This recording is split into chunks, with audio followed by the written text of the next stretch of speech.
आपल्या सर्वांना संबोधित करण्यासाठी आमंत्रित करते राज्याचे लोकप्रिय उपमुख्यमंत्री नामदार एकनाथभाई शिंदे साहेब।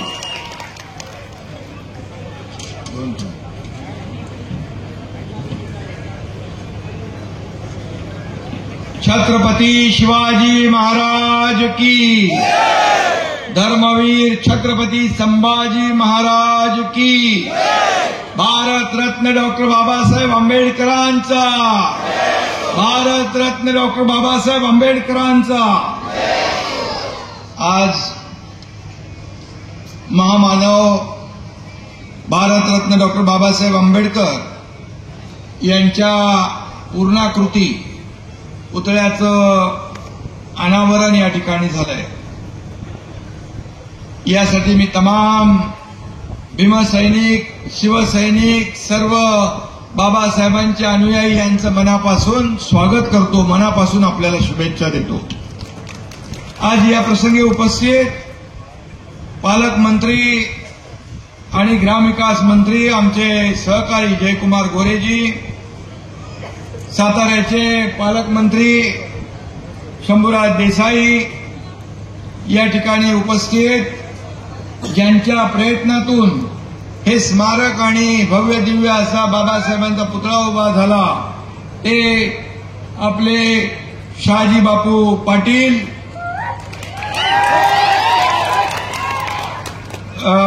आमदार बाबासाहेब देशमुख, आमदार समाधान आवताडे, आमदार राजू खरे, दीपक आबा साळुंके, आयुष्यमान धम्मदीप बंदके, आपले बंतेजी, सर्वजण नावं घेत नाही पण सर्व बंतेजी, ज्योतिताई, शिवाजीराव, देवीदास, चेतन सिंग, महेश, सर्व व्यासपीठावरील सन्माननीय मान्यवर, महायुतीचे सर्व पदाधिकारी आणि कार्यकर्ते, माझ्या तमाम लाडक्या बहिणी, लाडके भाऊ, लाडके शेतकरी, लाडके ज्येष्ठ, सगळ्यांचं मनापासून मी स्वागत करतो आणि आज आपल्याला शुभेच्छा देतो।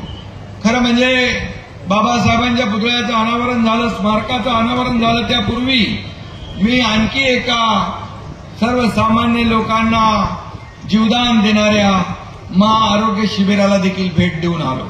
मला वाटतं बापू आपल्या सांगोल्यामध्ये एवढं महाआरोग्य शिबिर पहिल्यांदा झालं आणि त्या ठिकाणी जे कोणी रुग्ण येतील त्यांना पुढची जी काही ट्रीटमेंट, उपचार पाहिजे ते देखील विनामूल्य मंगेश चिवटे आणि त्यांची टीम मुंबईसारख्या मोठ्या हॉस्पिटलमध्ये करण्याचं देखील या ठिकाणी नियोजन केलंय। त्याबद्दल मी या आरोग्य विभागाच्या टीमचं पण मनापासून अभिनंदन करतो। खरं म्हणजे बापू, खरं म्हणजे तुमच्यावर लोकांचं प्रेम बघून एकदम ओके वाटतंय।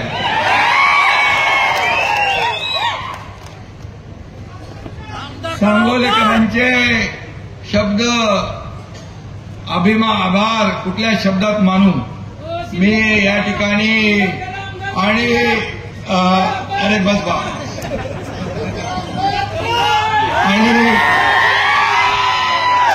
म्हणून गेले काही दिवस मी आभार यात्रेच्या निमित्ताने सगळीकडे फिरतोय। इथं पण मी बापूंना ज्यांनी मतदान केलं त्या सर्व मतदारांचं देखील अभिनंदन करतो आणि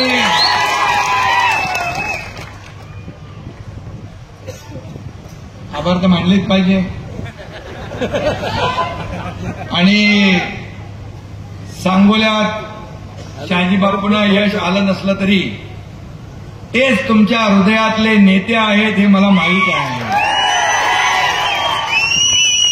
आणि मगाशी म्हणाले जयकुमार, या आमदार असू दे, नामदार असू दे, काही असू दे, एकनाथ शिंदे त्याच्या पाठीमागे आहे, त्याला काय चिंता, काय करायची गरज। कार्यकर्ता काम करणारा असतो, त्याला हार जितीची पर्वा नसते। आपले आमदार बाबासाहेब इथं बसले, त्यांनी मला काही कामं सांगितली, मी त्यांना सांगितलं बिलकुल चिंता करू नका। एकनाथ शिंदे असं आहे की या गेल्या 2.5 वर्षामध्ये कुठल्या पक्षाचा आमदाराला कधी मी बघितलं नाही, त्याचं काम कसं होईल हेच मी पाहिलं आणि तो आनंदात आपल्या मतदारसंघात जाईल आणि विकास प्रकल्प राबवेल हे मी पाहिलं. आणि म्हणून बापू तुमच्या मतदारसंघात किती पैसे आले? 5,500 कोटी रुपये आले. हे लक्षात ठेवा, आतापर्यंतच्या इतिहासात कधीच आले नव्हते. आणि जयकुमार गोरे यांनी सांगितलंय, इकडं गणपतराव देशमुख आणि शहाजी बापू असेच दोघं असतात, अलटून पलटून असतात. तिसरा कोण असतो का इकडं? तिसरा कोण नाही. त्यामुळे मी आपल्याला एवढंच सांगतो, अनेकदा काम करून यश मिळत नसतं, निराश व्हायचं नाही, काम करत राहायचं. आणि म्हणून लोकांनी मला काय दिलं यापेक्षा मी लोकांना काय दिलं आणि काय देणार हे लक्षात ठेवायचं आणि काम करायचं. आणि म्हणून मी आपल्याला एवढंच सांगतो बापू, एखादी मॅच हारला म्हणून विराट कोहलीची बॅट थंड पडत नाही. पुढल्या मॅच मध्ये दुप्पट जोराने तुटून पडते आणि चॅम्पियन ट्रॉफी घरात येते. तुम्ही चिंता करू नका. मगाशी ज्योतिताई म्हणाल्या, काय म्हणाल त्या गाडीमधून येताना दीपक आबांच्या बद्दल, एका गाडीत होते. पण बापूसाठी मी एकच शब्द उच्चारतो, टायगर अभी जिंदा है.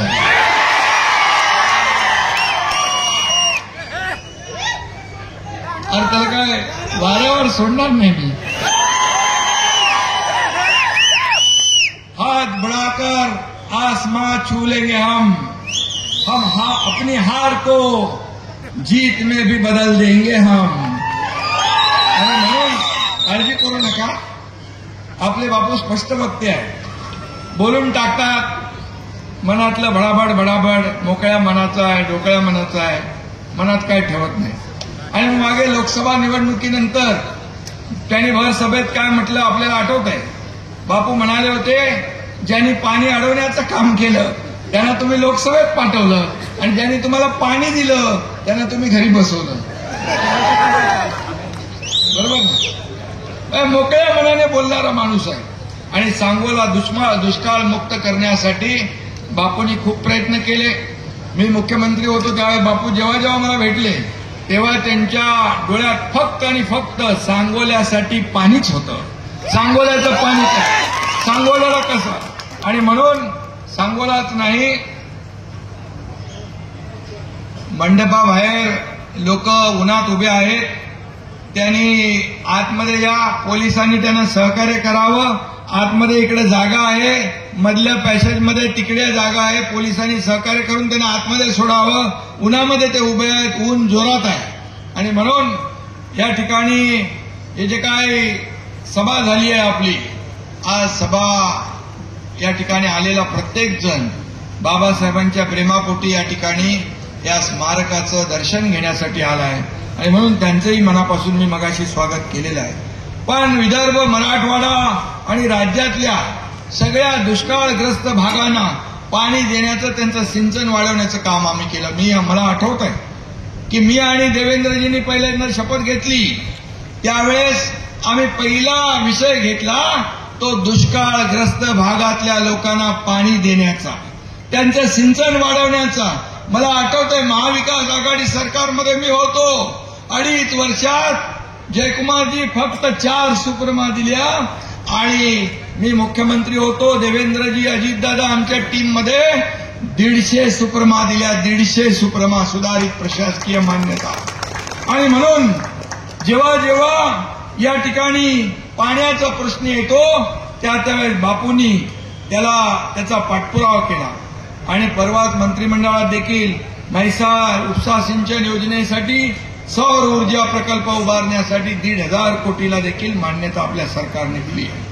आणि म्हणून ताकारी, म्हैसाळ 2 स्वतंत्र उपसा सिंचन योजना आहेत. सांगोला तालुक्याला देखील सिंचनासाठी पाणी उपलब्ध होईल.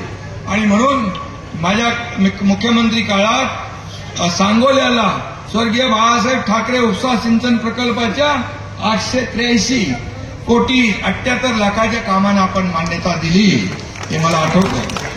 आणि म्हणून बापूच्या आमदारकीच्या काळात जिल्हा परिषदेच्या कोळा गटात, घेरडी गटात आजपर्यंत करोडो रुपयांची कामं केली. पाझर तलाव असेल, सभा मंडप असेल, रस्ता रुंदीकरण असेल, पाईप गटार असेल, जलजीवन मिशन असेल, सभा मंडप सगळे, लायब्ररी पासून पुस्तकं असतील. या तालुक्यात दलित वस्ती, नवबौद्ध समाजासाठी बापूंनी देखील या ठिकाणी मोठ्या प्रमाणामध्ये कामं केलेली आहेत. आणि म्हणून या ठिकाणी बापू, आपण लढवय्या माणूस आहे. अन्याय दिसला तर सत्तेवर लाथ मारून उठतो, मदतीसाठी धावून जातो, तोच खरा शिवसैनिक असतो.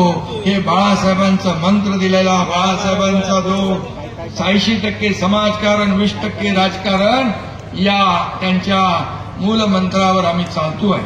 खरं म्हणजे बापू भरवशाचा माणूस आहे आणि या अडचणीच्या काळात धावून जातो.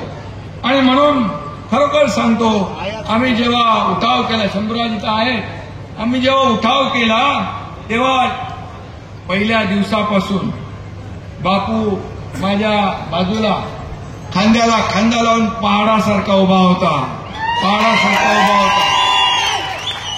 आणि सगळे स्ट्रेसमध्ये होते तिकडे सगळे. तेव्हा तर मोठं ऑपरेशन होतं. मी डॉक्टर नसलो तरी मोठमोठे ऑपरेशन करतो मी. आणि त्यातलं एक मोठं ऑपरेशन होतं. आम्ही सगळे स्ट्रेसमध्ये होतो, पण बापू विनोद करायचे, बापू गप्पा मारायचे, बापू सगळ्यांना हसवायचे.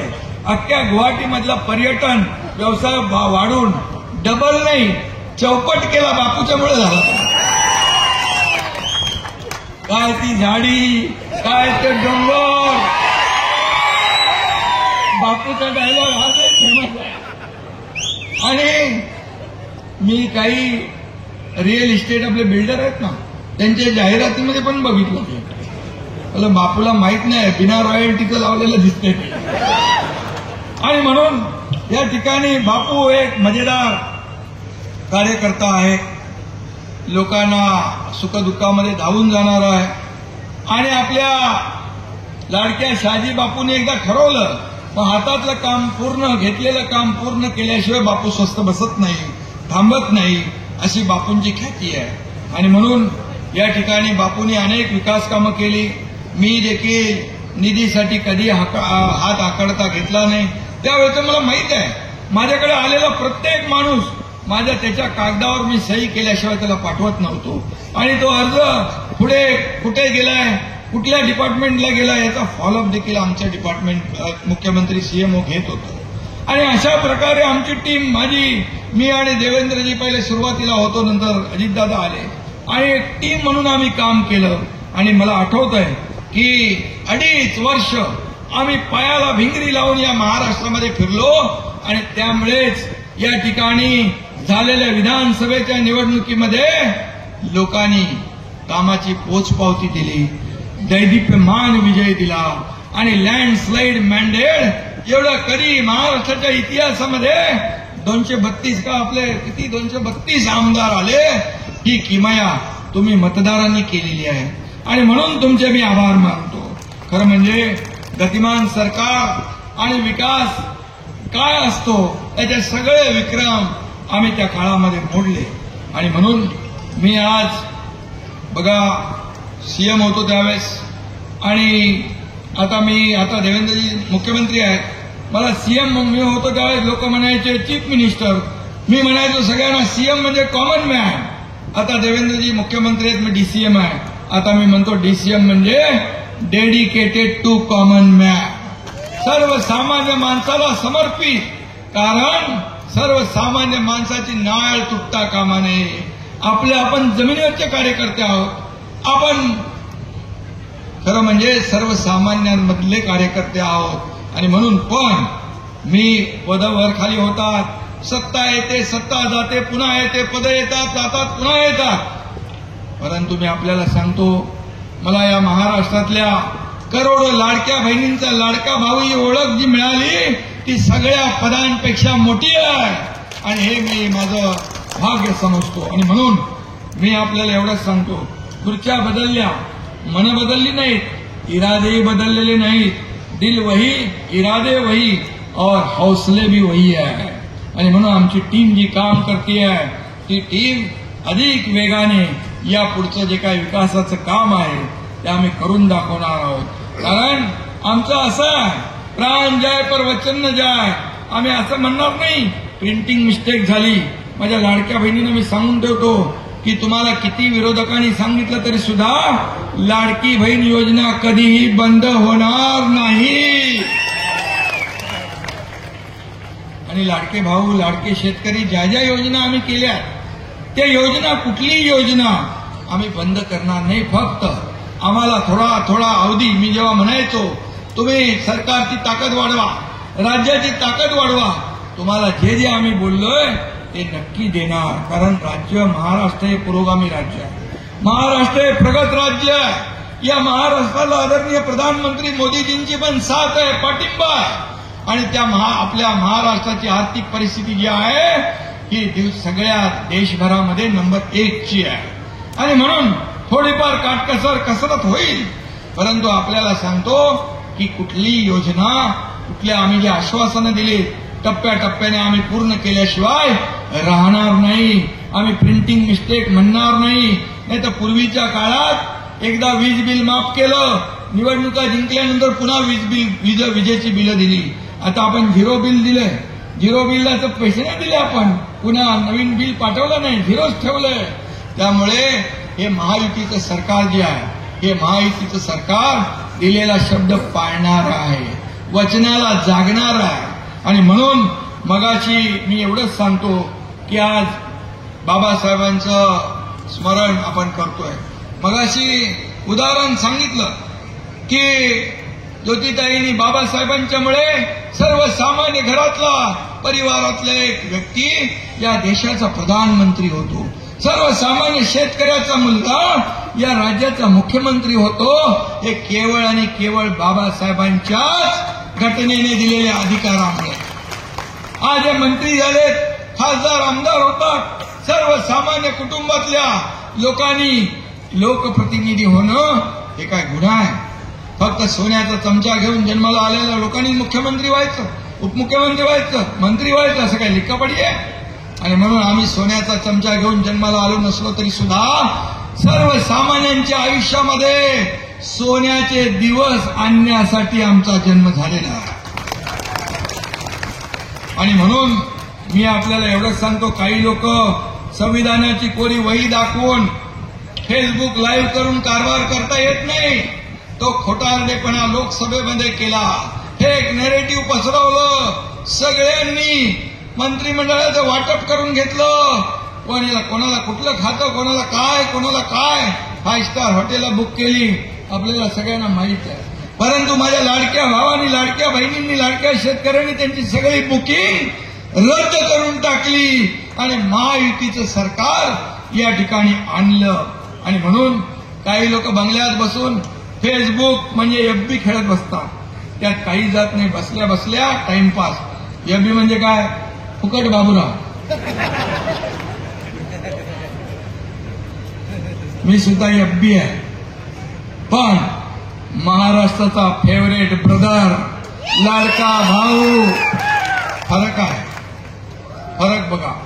आणि म्हणून आम्ही पद येतात जातात होते. बाळासाहेब सांगायचे पद येतात जातात, सत्ता येते जाते, पण नाव जाता कामा नये. आणि म्हणून ते नाव राखण्याचं काम आपल्याला करायचं असेल तर या महाराष्ट्रातला विकास जो आहे अधिक वेगाने आपल्याला करावा लागेल. आणि म्हणून मी आपल्याला एवढंच सांगतो की शिवसेना 80 जागा लढल्या, 60 जागा जिंकल्या. आज जे आमच्यावर बेईमानीचा शिक्का लावतात, आमच्यावर आरोप करतात, का एकनाथ शिंदे शेतकऱ्याच्या मुलानं मुख्यमंत्री झालं, तुमचं का पोटदुखी? 2.5 वर्षात तुम्ही घरी बसला, हा 2.5 वर्षात लोकांच्या दारात गेला, घरात गेला, शेतावर गेला, बांधावर गेला. माझ्या लाडक्या बहिणी, लाडक्या भावांसाठी, शेतकऱ्यांसाठी योजना केल्या, का पोटात दुखतंय तुमच्या? आणि म्हणून बाळासाहेब सांगायचे, कार्यकर्ता घरात नाही लोकांच्या दारात शोभून दिसतो. आणि म्हणून आम्ही शासन आपल्या दारी घेऊन आलो. का शासन आपल्या दारी? काय होतं? का योजना पूर्वी नव्हत्या? का लाभार्थी नव्हते, का लाभ नव्हते, सगळं होतं, पण सर्वसामान्य माणूस कटकट नको म्हणून ते लाभ सोडून देत होते. बांधवांनो आणि भगिनींनो, मी आपल्याला सांगतो, शासन आपल्या दारीमध्ये आम्ही तिघही जायचो, मी जायचो, देवेंद्रजी जायचे, अजितदादा आम्ही जायचो आणि या ठिकाणी जागेवर अगदी दाखल्यापासून, ट्रॅक्टर पासून, पॉवर टिलर पासून, ड्रोन पासून, हार्वेस्टर पासून सगळं घराच्या किल्लीपासून आम्ही तिथं द्यायचो. मी आपल्याला सांगतो, मला समाधान आहे की 5 कोटी लोकांना शासन आपल्या दारीमधला लाभ मिळाला. 5 कोटी लोक. हे सगळे जे निर्णय घेतले आपण, हे सगळे निर्णय घेतले, यामुळेच तुम्ही एवढ्या मोठ्या जोरदार या मतांचा वर्षाव केला. आणि म्हणून मी आपल्याला एवढंच सांगतो, काही नेते बघा, आमचं सगळं भोळा बाबडं, आमचा बापू पण एकदम कधी तो मनामध्ये ठेवत नाही. त्याच्याबरोबर खरं म्हणजे इथं सुरेश आहे, आपला दिलीप बाबा आहे, दीपक बाबा गाडीमध्ये एकत्र बसले. बापूला माहित आहे की माणूस जर सहकार्य केलं असतं तर बापू निवडून आला असता, पण एका गाडीत बसले ते, एवढा मोठ्या मनाचा. आणि म्हणून आमची सगळी माणसं सरळ साधी आहेत, पण काही शक्यपंजे नाही. पण काही लोक दिसायला साधी असतात, साधी बिधी असतात, इनोसंट असतात, पण चेहरा भोळा आणि भानगडी सोळा असे लोकही असतात. आणि त्यामुळे आपण चेहऱ्यावर जाऊ नका. मी पण चेहऱ्यावर जाऊन फसलो इतके वर्ष. आणि म्हणून मी आपल्याला एवढं सांगतो, आपल्याला काम करायचं आहे, या सांगोल्याचा विकास करायचा आहे आणि या जिल्ह्याचा विकास करायला पालकमंत्री इकडे सक्षम आहेत. या ठिकाणी सरकार त्यांच्या पाठीशी उभं आहे. आणि म्हणून मी आपल्याला एवढं सांगतो की बापू विकासाचं जे धोरण आहे ते तुम्ही लावलं, खऱ्या अर्थाने ते पूर्ण करण्याचं काम आपलं सरकार करेल. आणि आपण बिलकुल आता आमदार जे आहेत ते आपले सहकारी आहेत असं समजून आपण काम करा, एकमेकाच्या हातात हात घालून काम करा. आणि मगाशी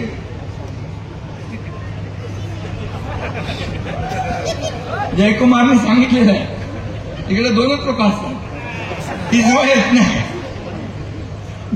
गमतीचा भाग सोडा, पण बघा, राजकारण खेळमेळीने झालं पाहिजे. निवडणुकीपुरतं राजकारण, निवडणूक झाली की राजकारण संपलं आणि मग लोकांसाठी आपण काम करायचं असतं. आणि म्हणून तर मी हे किती वर्ष केलंय, 40 वर्ष केलं.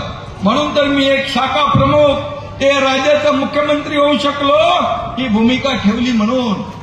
आणि मग माझ्याकडे कोणी आलेला, मी परमेश्वराकडे एवढीच प्रार्थना करतो की माझ्याकडे आलेला कोणीही खाली हाताने वापस जाता कामा नये. इथं देना बँक आहे, लेना बँक नाही. आणि म्हणून मगाशी अनेक उदाहरणं दिली, वर्षाची दिली, इतर दिली. आज आम्ही एक टीम म्हणून काम करतोय. आज टीम म्हणून या राज्याला पुढे नेतोय आणि या राज्याला नंबर 1चा आपल्याला करायचं आहे. मी पुन्हा एकदा सांगेन, आदरणीय प्रधानमंत्री मोदीजींनी 10-11 वर्षापूर्वी देशाची विकास यात्रा सुरू केली. खऱ्या अर्थानं आज आपण पाहतोय, विकास होताना पाहतोय, आपल्या देशाचं नाव जगभरामध्ये रोशन करताना पाहतोय, देशाचा नावाचा डंका जगभरात पिटताना पाहतोय. आणि याचा अभिमान आपल्याला असला पाहिजे. गेल्या 10 वर्षात देश किती बदललाय बघा आपण. बघा, आज दारिद्र्य रेषेखालची 35 कोटी लोक वर आले, 80 कोटी लोकांना मोफत राशन मिळतंय. किती लाडक्या बहिणींना जनधन योजना, लखपती दिदी, जे आपण पण लाडक्या बहिणींची योजना केली. आज कितीतरी योजना, शेतकरी सन्मान योजना, सगळ्यांच्या जीवनामध्ये बदल घडला पाहिजे. काँग्रेस म्हणायची गरिबी हटाव, गरिबी हटाव, गरिबी हटाव. गरीब हटली नाही, गरिबी नाही हटली, गरीब हटला. परंतु आपल्या या सरकारच्या काळात, केंद्र सरकार मोदीजींच्या काळात गरिबी हटवण्याचं काम केलं, सर्वसामान्य माणसाच्या जीवनामध्ये बदल घडवण्याचं काम केलं. तेच काम आपल्या राज्यामध्ये आपण करतोय. आणि म्हणूनच मी आपल्याला एवढंच सांगतो, बाकी आज जास्त काय मी कुणावर टीका करत नाही, कारण आपल्याला काम करायचं, आपण काम करणारे आहोत. या एकनाथ शिंदेवर किती आरोप केले, किती आरोप करणार. उठता बसता झोपता उठता स्वप्नात सुद्धा एकनाथ शिंदे एकनाथ शिंदे एकनाथ शिंदे. काय केलं एकनाथ शिंदे? स्वतःसाठी काय केलं? सर्वसामान्य लोकांसाठी केलं, सर्वसामान्यांना न्याय देण्यासाठी केलं. या महाराष्ट्रातला प्रत्येक घटक सुखी झाला पाहिजे याच्यासाठी आपण धडपड केली. आणि म्हणूनच मला आपल्याला एवढंच सांगतो की परवा मला इथून जवळच समाधान पंढरपूरचे आमदार आहेत. मला जगद्गुरू संत तुकाराम महाराजांचा राष्ट्रगौरव पुरस्कार मिळाला. संत तुकाराम महाराजांचा पुरस्कार मिळाला, मला फार समाधान वाटलं. त्यापूर्वी दिल्लीमध्ये शूरवीर महापराक्रमी महादजी शिंदे पुरस्कार मिळाला. आणि या महापुरुषांचा पुरस्कार मिळणं हे देखील माझ्यासाठी भाग्याचं आहे. त्याचबरोबर गेल्या आठवड्यात कुठला इंडियन एक्सप्रेसमध्ये 100 पॉवरफुल माणसांच्या लिस्टमध्ये देखील माझं नाव होतं. मी काय स्वतःची तारीफ करत नाही. मी मुख्यमंत्री नसताना मिळालेले पुरस्कार आहेत, हे तुमचे पुरस्कार आहेत, हे जनतेला मिळालेले पुरस्कार आहेत. आणि म्हणून मी जेव्हा जेव्हा मला जे पुरस्कार मिळतात मी ते जनतेला सुपूर्द करतो, जनतेला अर्पण करतो. मी एक असा कार्यकर्ता. आणि त्यामुळे मला किती तुम्ही आरोप केले तरी सुद्धा मी बिलकुल आरोपाला कामानेच उत्तर देणार, आरोपाला आरोपातून उत्तर देणार नाही. आणि म्हणून मी बाकी काय आज बोलत नाही. पण या शिवसेनेमध्ये बाळासाहेबांच्या विचारांची शिवसेना पुढे नेण्याचं काम, आज बाबासाहेबांचं स्मरण करतोय आपण. आज 14 एप्रिल बाबासाहेबांची जयंती आता पुढे येते, त्याचं औचित्य साधून आपण या स्मारकाचं आज भव्य दिव्य असं लोकार्पण केलंय. आज आपण मुंबईमध्ये हिंदू मिल या ठिकाणी बाबासाहेबांचं स्मारक करतोय. ते जगाला हेवा वाटावं असं स्मारक हिंदू मिलमध्ये आपलं सरकार करतोय. बाबासाहेब जिथं जिथं राहिले, लंडन मधलं घर बाबासाहेबांचं आपल्या सरकारने त्याचं स्मारक केलं.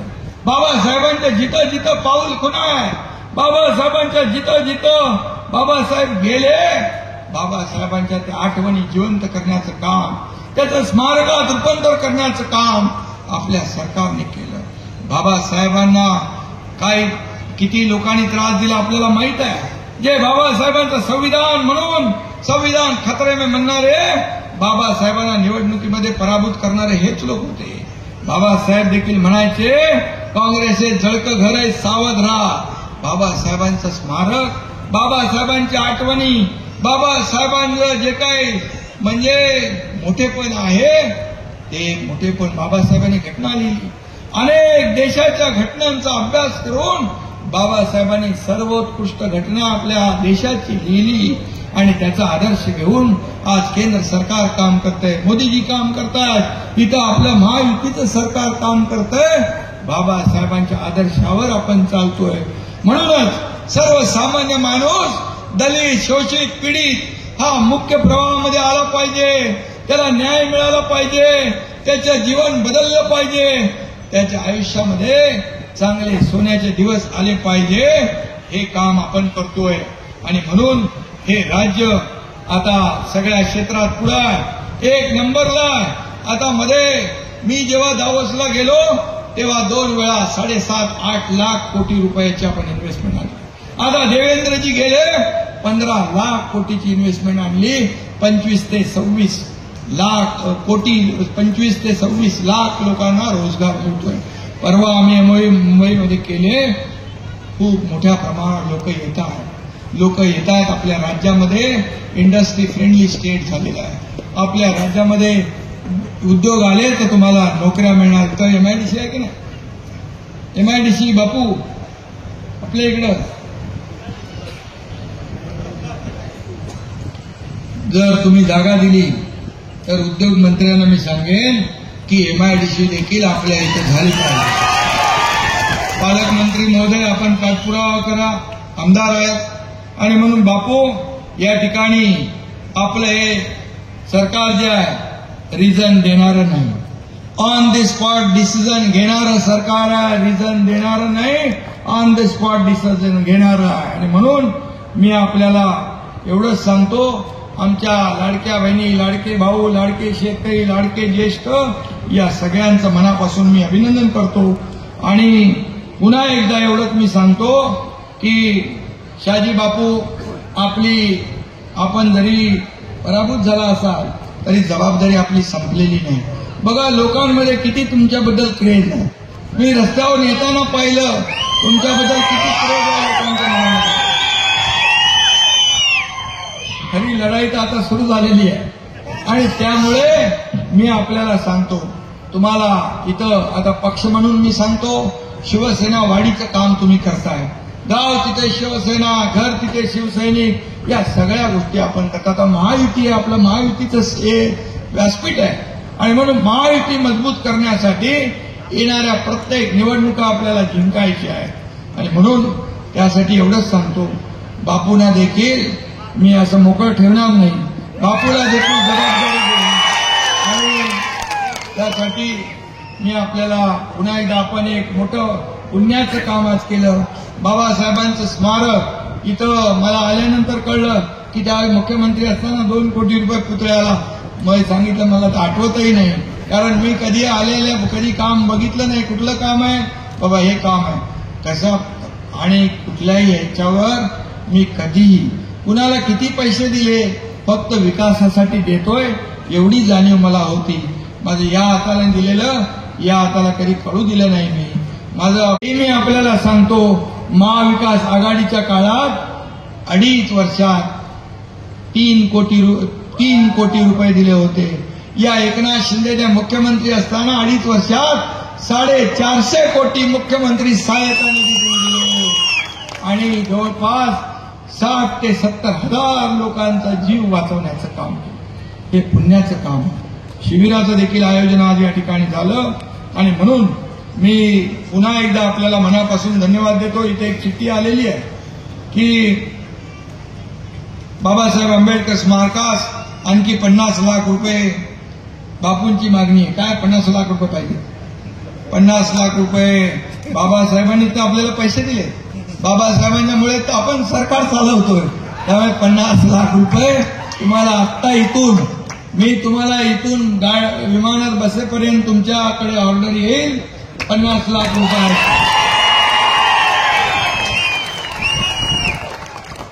आणि त्यामुळे मी पुन्हा एकदा आपल्याला मनापासून सगळ्यांना धन्यवाद देतो. आपण भर उन्हामध्ये या ठिकाणी अगदी तिथे नजर पोचत नाही तिथपर्यंत या ठिकाणी लोक उभे आहेत. त्या सगळ्यांचं मनापासून मी स्वागत करतो. मनापासून आपल्याला धन्यवाद देतो. बापू, तुमचं पुन्हा एकदा मनापासून अभिनंदन. बापूकडून लक्षात घेतलं पाहिजे की मनाचा मोठेपणा कसा ठेवायचा असतो. माझं आणखी मन मोठं होणार आहे तुमच्याकडे बघू. पुन्हा एकदा शुभेच्छा, धन्यवाद. जय हिंद, जय महाराष्ट्र, जय भीम.